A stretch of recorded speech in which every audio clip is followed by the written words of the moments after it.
सभी लोगों को नमस्कार। आज हम लोग UP triple SC lower PCS का प्रैक्टिस सेट 3 करने वाले हैं। यदि आप इससे पहले के प्रैक्टिस सेट नहीं देखे हैं तो आप देख सकते हैं। यहाँ से आपको एग्जाम में डायरेक्ट प्रश्न देखने को मिलेगा। आइए हम लोग वीडियो को स्टार्ट करते हैं। पहला प्रश्न है, भू राजस्व प्रशासन के उपाय के रूप में जमींदारी बंदोबस्त की शुरुआत किसने की? Lord Lytton, Lord Curzon, Lord Cornwallis, Lord Wellesley या उपयुक्त में से कोई नहीं। इसका सही उत्तर है लॉर्ड कॉर्नवालिस। यहाँ से हम लोग अगर लॉर्ड लिट्टन की बात करें तो इनका पीरियड रहा है 1876 से 1880, लॉर्ड कर्जन का 1899 से 1905 और कॉर्नवालिस का 1786 से 1793, लॉर्ड वेलेस्ली का रहा है 1798 से लेकर 1805 तक।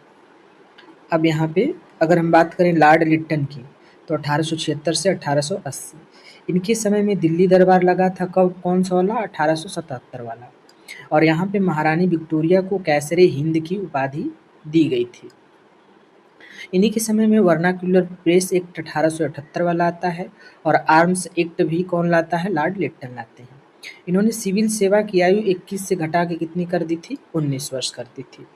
अगर लॉर्ड कर्जन की बात करें तो 1899 से 1905, इनके समय में बंगाल विभाजन हुआ था 1905 में, और भारतीय विश्वविद्यालय अधिनियम 1904 आया था और कलकत्ता अधिनियम 1899 आया था।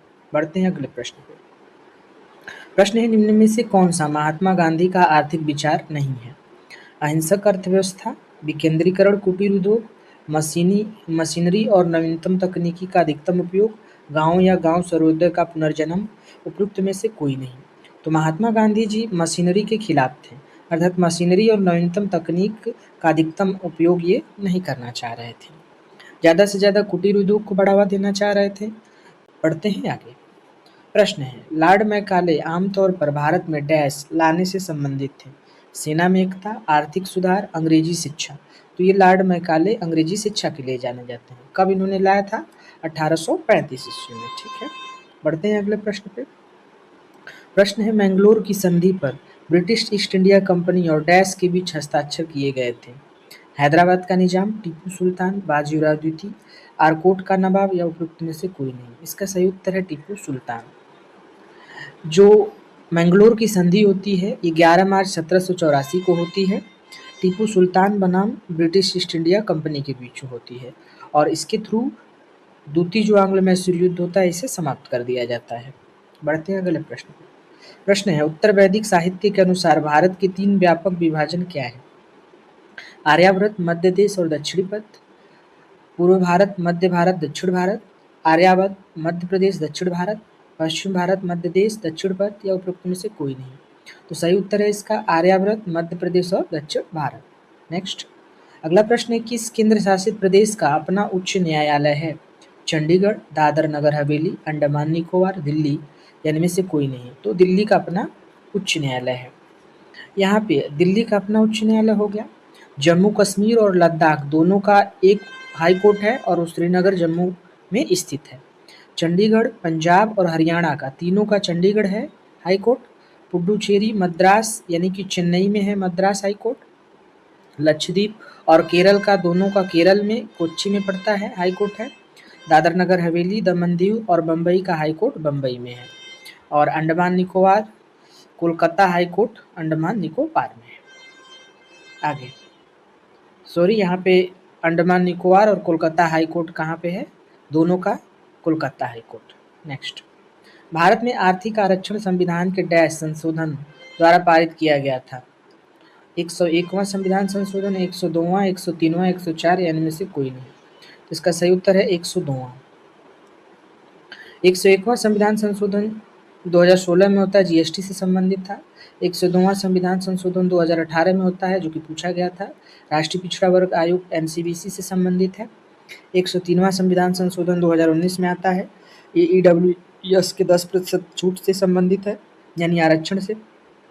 और 104वां संविधान संशोधन जो 2020 में होता है, यह एससी एसटी आरक्षण को 2030 तक बढ़ाता है, साथ में एंग्लो इंडियन नामांकन को क्या करता है? समाप्त कर देता है। अगला प्रश्न, सार्वभौमिक व्यस्क मताधिकार के आधार पर चुनाव कराने वाला भारत का पहला भाग कौन सा था? तो ये मणिपुर था। क्या? Manipur. Next, what does the UNHCR stand for, यानी यूएनएचसीआर का हमें फुल फॉर्म बताना है। United nation human capital research, United nation humanity committee for refugee, United nation high commissioner for refugee. बिल्कुल। अगला प्रश्न है, भारतीय संविधान में मौलिक अधिकारों की सूची संविधान की किस भाग में दी गई है? भाग 1, भाग 2, भाग 3, भाग 4, भाग 5, इनमें से कोई नहीं। तो ये भाग 3 है। कहाँ से कहाँ तक है? आर्टिकल 12 से लेके 35 तक है। कहाँ तक है? आर्टिकल 12 से लेके 35 तक है, और इसे यूएसए के संविधान से भारतीय संविधान में शामिल किया गया है। नेक्स्ट, निम्नलिखित में से कौन सा अक्षांश अधिकतम भारतीय राज्यों से होकर गुजरता है? 20 डिग्री अक्षांश, 22 डिग्री नॉर्थ अक्षांश, 24 डिग्री नॉर्थ अक्षांश, यही सही है। अगला प्रश्न, काली मिट्टी को डैश मिट्टी के रूप में भी जाना जाता है? भंगार, ह्यूमस, क्रिस्टली, रेगूर। तो इसे रेगूर मिट्टी कहते हैं। शिवसमुद्रम भारत की निम्नलिखित में से किस नदी द्वारा निर्मित झरना है? गोदावरी, कृष्णा, नर्मदा, कावेरी, या इनमें से कोई नहीं? तो ये कावेरी नदी पे है। अब यहाँ पे कुछ इंपॉर्टेंट झरनों की बात करते हैं, जैसे जोग या गरसोप्पा जलप्रपात शरावती नदी पे है, कर्नाटक में। शिवसमुद्रम जलप्रपात कावेरी नदी में है, कर्नाटक में। गोकक जलप्रपात जो है गोकक नदी कर्नाटक में ये भी है। और पायकारा जलप्रपात पायकारा नदी पे तमिलनाडु में। चुलिया जलप्रपात चंबल नदी राजस्थान में है। धुआंधार जलप्रपात नर्मदा नदी मध्य प्रदेश। हुंडरू जलप्रपात स्वर्णरेखा नदी झारखंड। कुंचिकल जलप्रपात वाराही नदी कर्नाटक। और कपिलधारा जलप्रपात नर्मदा नदी मध्य प्रदेश। दुग्धधारा जलप्रपात नर्मदा नदी मध्य प्रदेश। पाताल पानी जलप्रपात चोरल नदी मध्य प्रदेश। चित्रकूट जलप्रपात इंद्रावती नदी छत्तीसगढ़। और सहस्त्रधारा जलप्रपात नर्मदा नदी मध्य प्रदेश। बरकन्ना जलप्रपात सीता नदी कर्नाटक। और दूध सागर जलप्रपात मांडवी नदी कर्नाटक और गोवा की सीमा पर है, खासतौर पे गोवा। और रजरप्पा जलप्रपात झारखंड में भैरवी नदी पे है। और एलिफेंट जलप्रपात मेघालय में है। नेक्स्ट, अगला प्रश्न है, 2011 की जनगणना के अनुसार भारत के किस राज्य में अनुसूचित जाति की जनसंख्या शून्य है? केरल, नागालैंड। तो ये नागालैंड में है। नेक्स्ट, विषुवत एक ऐसी अवस्था है जिसमें दिन और रात अवधि बराबर होती है। यह घटना किस दिन होती है? 22 मार्च, 31 सितंबर, 10 मार्च, 13 सितंबर, 21 मार्च, 23 सितंबर। बिल्कुल। निम्नलिखित में से कौन सा भारत के सभी एटीएमओ को जोड़ता है? भारतीय बैंक एसोसिएशन, राष्ट्रीय प्रतिभूति निक्षेप limited, national security depository limited, भारतीय राष्ट्रीय भुगतान निगम। तो यही है, national payments corporation of India. Next, कृषि क्षेत्र में सबसे अधिक लोगों के काम करने के पीछे का कारण है? लोगों को कृषि में अधिक लाभ मिलता है, राजनीतिक दबाव के कारण, कृषि कार्यों में कार्यरत लोगों के अन्य क्षेत्रों में कार्य करने के अवसर नहीं मिल पाते, इस वजह से कृषि में ज़्यादा लोग कार्य करते हैं। नेक्स्ट, कृत्रिम उर्वरक पहली बार किस सदी में बनाए गए थे? तो 19वीं सदी में। अगला प्रश्न, तृतीय क्षेत्र में सम्मिलित गतिविधि नहीं है? व्यापार, यातायात, संदेशवाहन, पशुपालन, इनमें से कोई नहीं? तो पशुपालन ये प्राथमिक क्षेत्र का विषय है, तृतीयक का नहीं है। अब यहाँ से प्राथमिक क्षेत्र के अंतर्गत कृषि आ जाएगा, पशुपालन, मछली पालन, खनन और वानिकी यानी नेचुरल से संबंधित जो प्राकृतिक है वो सब प्राथमिक क्षेत्र में आ जाएंगे। द्वितीय क्षेत्र में विनिर्माण आ जाएगा, निर्माण आ जाएगा, जिसमें भवन निर्माण हो जाएगा, कंस्ट्रक्शन का काम, बिजली, गैस, जल आपूर्ति, ऑटोमोबाइल, ये सब द्वितीय क्षेत्र में आ जाएंगे। तृतीय क्षेत्र में परिवहन, बैंकिंग, फाइनेंस, एजुकेशन, हेल्थ, संचार, होटल, आईटी, व्यापार, ये सब तृतीय क्षेत्र में आ जाएंगे। नेक्स्ट प्रश्न है, डीआरडीओ निम्नलिखित में से किस संगठनों के एकीकरण द्वारा बनाया गया था? तकनीकी विकास प्रतिष्ठान, बिल्कुल। तकनीकी विकास एवं उत्पादन निदेशालय, टीटीडीबी, रक्षा विज्ञान, डीएसओ। तो ये तीनों ही सही हो जाएगा। तो अगर बात करें डीआरडीओ की, तो डिफेंस रिसर्च डेवलपमेंट ऑर्गेनाइजेशन, इसकी स्थापना होती है 1 जनवरी 1958 में, और इसका हेडक्वार्टर नई दिल्ली में है। इसके वर्तमान में अध्यक्ष राजेश कुमार सिंह हैं। नेक्स्ट, द्विफोकसी लेंस का आविष्कार किसने किया था? तो बेंजामिन फ्रैंकलिन ने किया था। अंतरिक्ष का मलबा शब्द से संदर्भित है, तो अंतरिक्ष में कबाड़ या अंतरिक्ष अपशिष्ट को अंतरिक्ष का मलबा कहते हैं। अगला प्रश्न है, निम्नलिखित में से कौन एक कार्सिनोजन नहीं है? तंबाकू, यूवी किरण, ओजोन परत, विद्युत चुंबकीय विकिरण, या उनमें से कोई नहीं? तो ये ओजोन परत है। कार्सिनोजन ये इसकी वजह से क्या होता है? कैंसर होता है, डीएनए को नुकसान पहुंचता है। तो तंबाकू, यूवी किरणें, अल्ट्रावायलेट किरणें हो, विद्युत चुंबकीय विकिरण, इनकी वजह से होता है। बढ़ते हैं आगे। अगला प्रश्न है, अंतर्राष्ट्रीय प्राकृतिक संरक्षण यानी IUCN के अनुसार निम्नलिखित में से कौन सी एक दुर्लभ प्रजाति है? गंगा नदी डॉल्फिन, नीली भेड़, एशियाई भैंस, शेरों के मुंह जैसा बंदर, लायन टेल्ड मकाक, इनमें से कोई नहीं। तो एशियाई भैंस है। नेक्स्ट क्वेश्चन है, एक स्वस्थ मानव की लार का पीएच मान क्या होता है? 7.7 से 9.2 के बीच, 4.1 से 5.2 के बीच, 6.2 से 7.6 के बीच, 5.2 से 6.1। तो लार का पीएच मान जो होता है 6.2 से 7.6 के बीच होता है।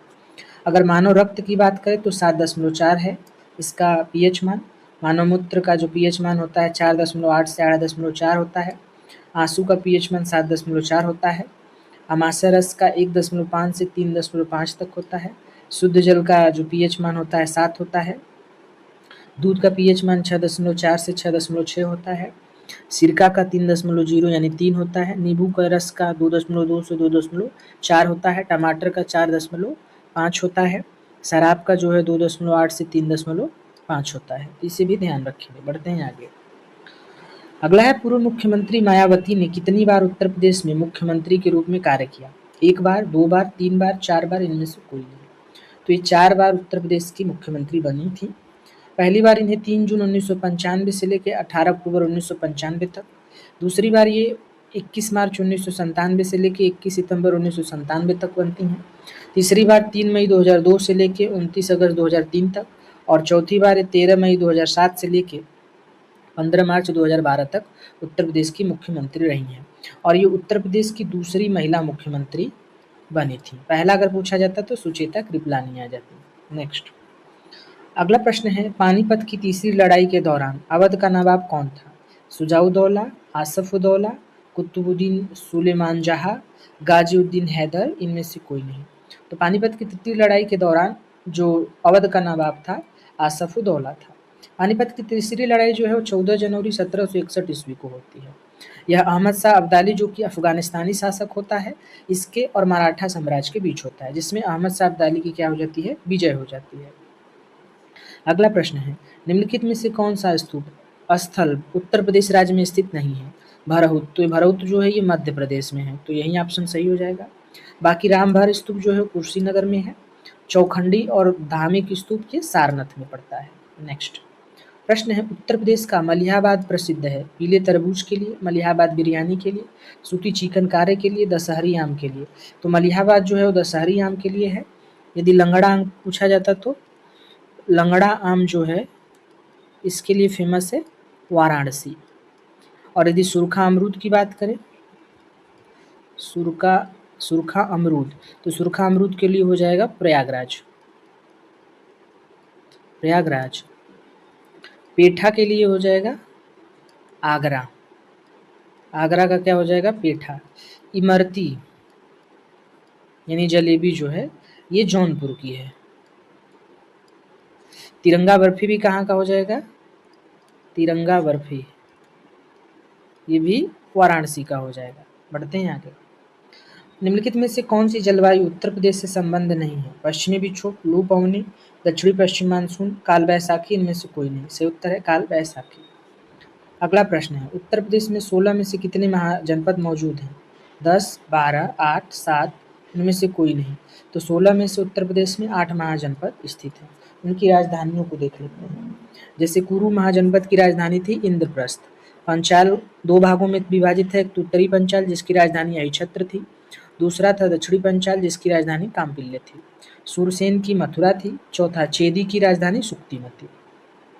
मल्ल की राजधानी कुशीनगर थी। वत्स की राजधानी कौशाम्बी थी। और कौशल की राजधानी श्रावस्ती थी। काशी की राजधानी कहाँ थी? वाराणसी थी।